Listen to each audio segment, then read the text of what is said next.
Assalamualaikum warahmatullahi wabarakatuh. Kembali lagi di Dialopa Channel. Seperti biasa ya, kali ini kita akan latihan soal CPNS tahun 2021. Di sini ada 10 contoh soal TWK yang sering keluar di tes CPNS tahun lalu. Nah, soal ini hasil wawancara dari teman-teman yang sudah tes CPNS tahun-tahun lalu ya teman-teman. Jadi mohon diperhatikan ya. Oh iya, di kolom komentar banyak sekali teman-teman yang ingin request tentang soal TWK yang membahas tentang radikalisme ya teman-teman. Insya Allah saya akan bahas ya tentang radikalisme nanti di hari Minggu siang. Itu soal bonus ya untuk teman-teman semua. Oke, untuk kali ini hari Jumat dan hari Sabtu saya tetap akan melanjutkan soal TWK part yang ke-10 dan yang ke-11 ya. Paham ya teman-teman? Oke, kita lanjut nomor 10. Pembukaan Undang-Undang Dasar 1945 merupakan penyebab keberadaan batang tubuh Undang-Undang Dasar 1945. Hal tersebut merupakan maksud hubungan pembukaan Undang-Undang Dasar 1945 dengan batang tubuh Undang-Undang Dasar 1945 yang bersifat A. Fundamental, B.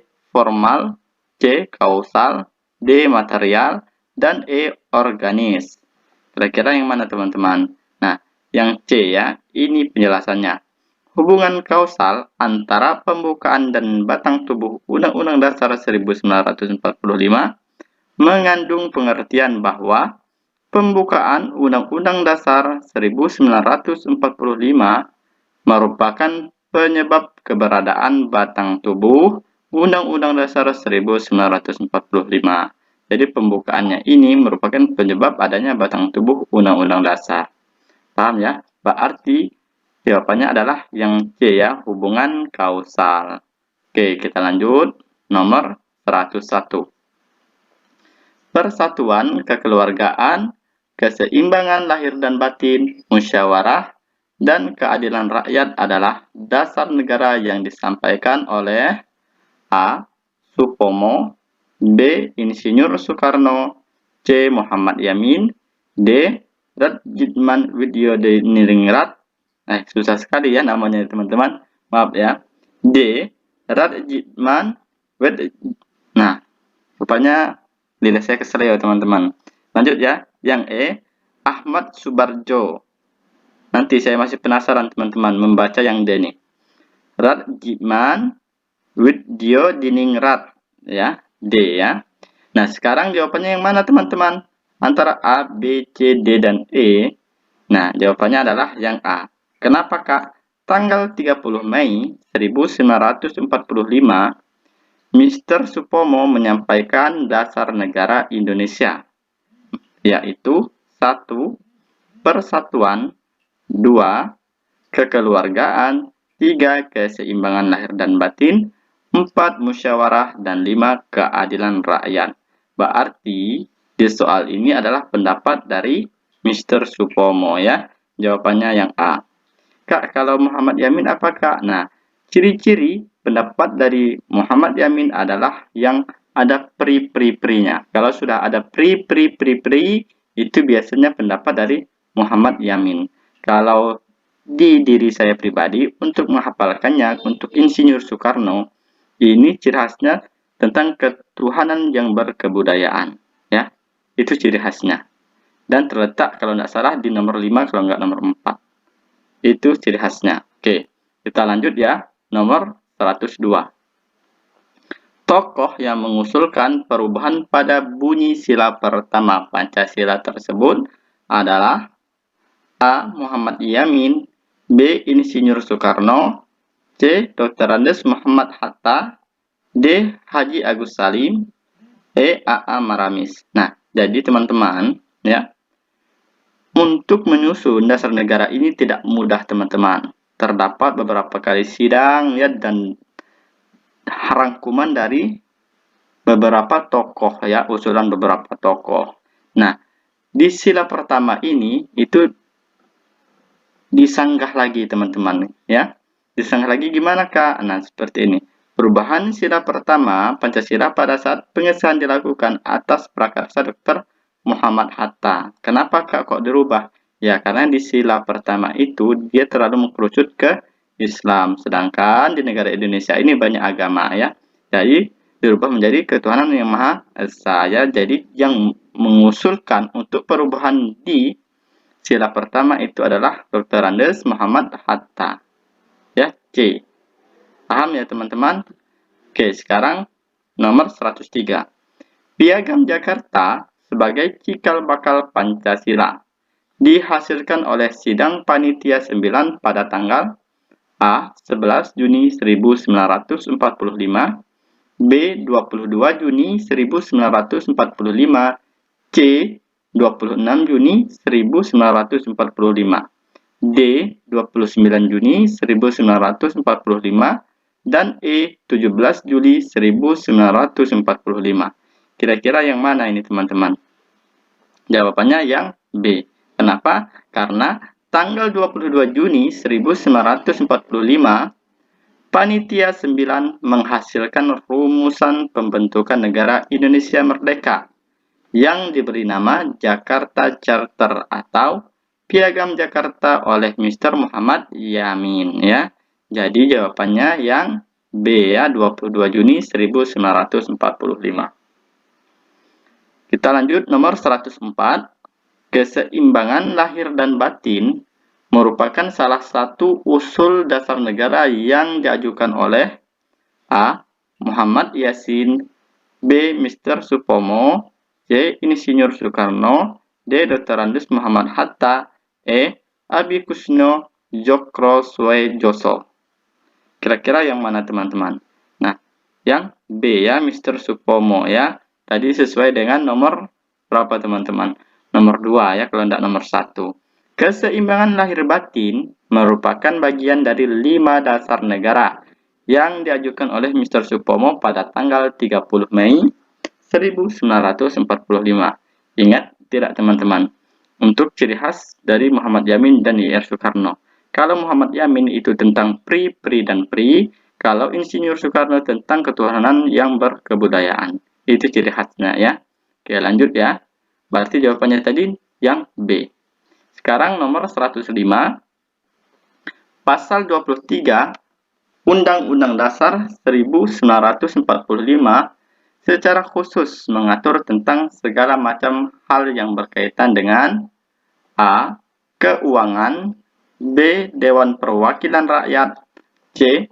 Kekuasaan kehakiman, D. Wilayah negara, E. Warga negara dan penduduk.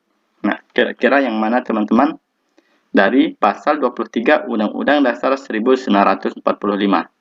Nah, hal keuangan diatur secara khusus dalam Undang-Undang Dasar 1945 pasal 23 ayat 1 sampai dengan 5.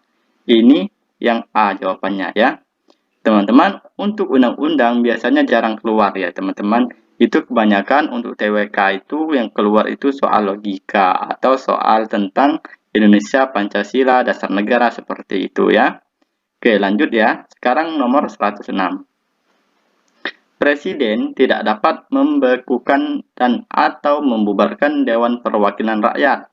Hal tersebut merupakan isi pasal Undang-Undang Dasar 1945 yang mengalami perubahan dalam amandemen Undang-Undang Dasar 1945 yang, nah teman-teman di sini untuk amandemen ya, undang-undang kita itu diamandemen berapa kali teman-teman? Diamandemen sebanyak 4 kali ya. Nah di sini yang menyatakan DPR itu tidak bisa diberhentikan atau dibekukan oleh presiden itu pada amandemen yang keberapa teman-teman? Amandemen yang ketiga ya di sini ya. Jawabannya D ya, yang ketiga. Hal tersebut merupakan isi pasal 7C Undang-Undang Dasar 1945 hasil amandemen yang ketiga ya. Nah, amandemen ini sering juga teman-teman keluar. Silakan teman-teman pelajari ya. Nah, sekarang kita lanjut nomor 107. Salah satu bab yang dihapus dalam Undang-Undang Dasar 1945 hasil amandemen adalah bab tentang A. Dewan Pertimbangan Agung, B. Badan Pemeriksaan Keuangan, C. Kementerian Negara, D. Kekuasaan kehakiman, E. Hak asasi manusia. Kira-kira yang mana teman-teman bab yang dihapus di amandemen? Di sini bab 4 dalam Undang-Undang Dasar 1945 yang berisi tentang Dewan Pertimbangan Agung dihapus melalui amandemen Undang-Undang Dasar 1945 yang keempat. Jadi amandemen yang keempat ini penghapusan bab 4 ya teman-teman, tentang Dewan Pertimbangan Agung ya. Oke, lanjut. Berarti jawabannya yang A. Sekarang nomor 108. Dalam keputusannya, untuk memberikan sebuah gerasi presiden, harus memperhatikan pertimbangan dari... Nah, untuk memberikan sebuah gerasi presiden itu pertimbangan dari mana teman-teman? A. MPR, B. DPR, C. Mahkamah Agung, D. Mahkamah Konstitusi, dan E. Wakil Presiden. Kira-kira yang mana? Ya, Mahkamah Agung ya teman-teman. Yang C. Kenapa? Karena Presiden memberi gerasi dan rehabilitasi dengan memperhatikan pertimbangan Mahkamah Agung ya. Jawabannya yang C. Sekarang kita lanjut yang 109. Bhinneka Tunggal Ika menceritakan keyakinan yang saling hidup dalam kerukunan pada masa Majapahit walaupun berbeda keyakinan. Keyakinan yang dimaksud adalah A. Animisme dan dinamisme, B. Islam dan Buddha, C. Buddha dan dinamisme, D. Hindu dan Islam, E. Buddha dan Hindu. Kira-kira yang mana teman-teman? Jawabannya yang E ya, Buddha dan Hindu. Bhinneka Tunggal Ika menceritakan keyakinan yang saling hidup dalam kerukunan pada masa Majapahit. Walaupun berbeda keyakinan, keyakinan yang dimaksud adalah Buddha dan Hindu. Berarti jawabannya adalah yang E. Kita lanjut nomor 110. Indonesia merupakan negara kepulauan. Pulau terluar Indonesia sebelah barat adalah... Nah, ini juga jarang teman-teman keluar ya. Tapi siapa tahu nanti keluar. Oke. A. Pulau Miangas, B. Pulau WE, C. Pulau Berhala, D. Pulau Nipa, dan E. Pulau Sekatung. Nah, di sini jawabannya Indonesia merupakan negara kepulauan. Pulau terluar Indonesia sebelah barat adalah Pulau WE ya. Ingat-ingat saja WA ya teman-teman. Nah, WA itu adalah pulau terluar di Indonesia. Jadi jawabannya adalah yang B. Semoga teman-teman yang terus rajin belajar, saya doakan bisa mendapatkan NIP pada tahun 2021. Kenapa? Karena setiap orang yang bersungguh-sungguh pasti akan memanen hasilnya. Tidak ada usaha yang mengkhianati hasil. Paham ya teman-teman? Semoga teman-teman semua bisa memahami penjelasan dari saya. Mohon maaf jika dalam penjelasan saya banyak yang kurang. Saya akhiri. Assalamualaikum warahmatullahi wabarakatuh.